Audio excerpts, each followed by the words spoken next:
Hi, and thanks for logging on to the Daily Dvar, and here's a brand new Halacha for you. It's for Monday, 10th day of March. Here we go. Now, today I want to teach you a Halacha that regards this Shabbos, which is going to be Parshas Zachar, where they're going to read a special portion that talks about Amalek and erasing its memory, and also about Haman and how we make noise every time his name is mentioned in the Megillah. Now, here's the general question that surrounds this Halacha, and it's that if God really wants us erasing the memory of Amalek, then probably the best way to get rid of their memory is to stop talking about them. Serious, I don't mean to sound strange, but that's how you get things to go away, is to just forget about them.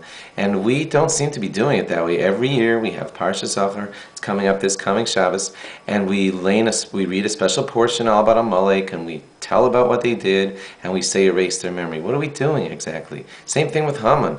We say his name, we boo, and sometimes we have to repeat his name because it didn't get heard properly. And so it seems like counterproductive. And the answer is this. You see, it's what Amalek stood for. God doesn't just want us only forgetting about it, quote unquote. He wants us erasing it. So what that kind of means is that we do want to mention it. We want to say what they stand for. They basically stand for the thinking that God does not rule the world and think that everything is just by happen chance.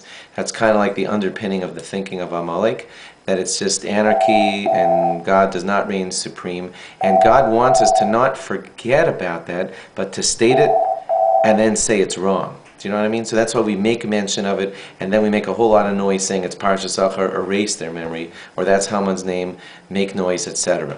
The idea is to state what they stand for, that God doesn't rule the world, and say clearly that's not so. That's why you'll see this phenomenon of mentioning Amalek every single year on Parshas Zachar with the intention of stamping out what it stands for, where we declare very clearly God rules the world, nothing happens by chance, etc., etc. Thanks for logging on. Log on again tomorrow for more. Bye-bye.